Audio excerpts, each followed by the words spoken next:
At any given moment, millions of containers are in transport around the globe. International trade is the most profitable industry in the world, representing hundreds of trillions of dollars a year.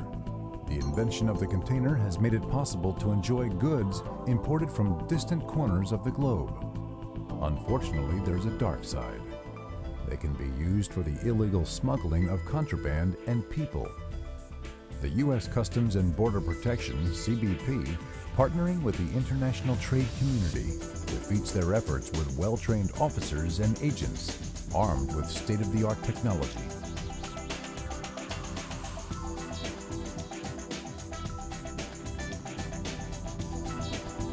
There is now a bigger threat we guard against, that one of these containers could be used to transport a terrorist or a terrorist weapon.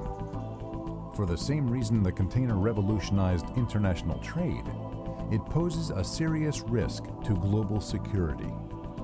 Containers go seamlessly from ship to truck to train, making transport to and from almost anywhere achievable. Deep into our homelands and crowded cities, should an incident occur, lives lost could be in the thousands and the damage to the economy in the billions of dollars. U.S. Customs and Border Protection's priority mission is to keep terrorists and terrorist weapons from entering the United States. All containers coming into our country are screened through CBP's layered enforcement strategy. The vast majority of containers come from legitimate shippers, but even legitimate containers can be used for nefarious purposes. This is referred to as a rip-off load. Conventional rip-off loads usually involve narcotics. However, CBP's bigger concern is terrorism. The better the reputation of the importer, the more desirable that container is to the smuggler. Every container is suspect.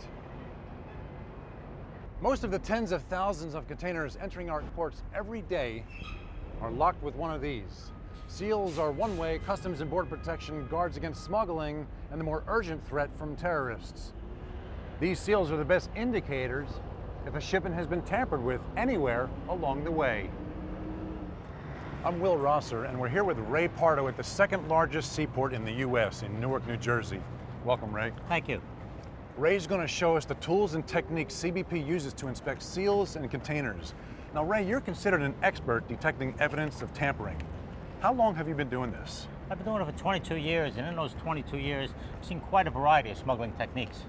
So you've learned to think like a smuggler, but now you're learning to think like a terrorist. That's correct. You have to focus on the fine details because that's what's going to give you the clues. And also you have to be able to utilize all the tools and technology available. So tell us about the way CBP prevents illegal shipments from entering the U.S. We use a layered enforcement strategy. The first part of that strategy is to pre-screen all manifest data to target your high-risk shipments. Another important part is the inspection of the seals and the container door locking hardware. So it's the seals that are especially effective at detecting the rip-off loads. Your seals and your locking hardware is your best way of detecting a rip-off load. And we're going to show you different types of seals, the parts of the seals, how they're counterfeited, how they're compromised, and we're also going to show you the locking hardware and how that is compromised. Let's go to it. Okay. This here is our tool truck, and we have a table set up here with some seals on it and some tools that we use for inspecting the seals. All right, let's start with the seals. This here is a indicative type of seal, just an indicator that somebody might have broken into a container. This doesn't provide much in the way of security. It has a unique number on it. This would fasten around the hasp, be brought around the loop here and locked into place. Okay. This is our next level of seal here, which this here is a cable seal. There's a more robust cable here that loops around the hasp and again threads through the top here, cinched up tight and locks to the container. These are just different styles of the same cable seal. This is a larger cable seal here. The added advantage of this is that you can place this around the locking rods of the container, thereby sealing both doors of the container. This here is a handcuffing device that does the same thing as a larger cable seal, only it's a lot more robust. This has a unique seal number right here on this portion over here, and a seal number over here that is supposed to match. The other type of seal that we're going to look at is a bolt seal. The bolt seal is probably the most prolific seal out there, probably 70 to 80% of the industry. This is what it looks like when it's sealed. This is the two components that make it up. This is the probe end, this is the locking body. The probe end is inserted into the locking body. It hits a snap ring. When you push it together, it snaps and it locks. The snap ring is what marries or secures the probe end to the locking body, and is basically a one-time locking device that once it's locked, what you will remove it is with a bolt cutters. All right, now let's talk about the basic tools you have here. Okay, first thing we have here is the bolt cutters. This bolt cutter is used to actually remove the seal from a container.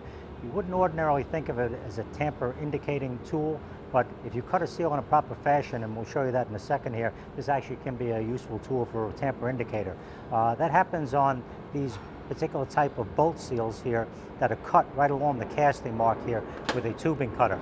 And the reason why they're cut along the casting mark is that it'll separate the top of the seal, enabling you to pull the locking mechanism out. And once you have the mechanism out, you can access the snap ring and defeat the seal and then glue the seal back together again. Once it's glued back together again, this is what it'll look like. As you can see, you'd be hard pressed to tell whether it actually has been glued or it's actually a casting line on the seal. So what we do is we'll take the seal, and when we cut it with the bolt cutter, we will bite into the probe end and also into the locking body right at this point here. If this seal had been compromised, you can see that this one here was cut in that fashion. It crimps the top portion of the locking body. That would cause it to crack right along the seam here had it been glued. This did not crack along the seam, so we know it was not attacked in that fashion. It's a very good idea to have a known good sample, and this way your eye can readily pick out the differences. So it's very important for officers to know what a good seal looks like so they can compare it with one that's been tampered with. Absolutely. When we go out in the field, we'll show you actually real-world scenarios.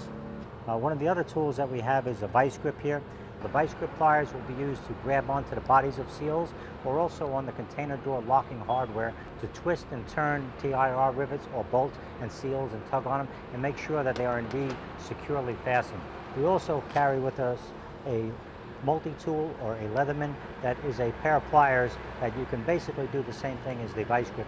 You can grip, you can tug, you can pull, and apply a little bit of force to that seal or locking hardware to make sure that they are indeed securely fastened. This is a 5-power magnifier.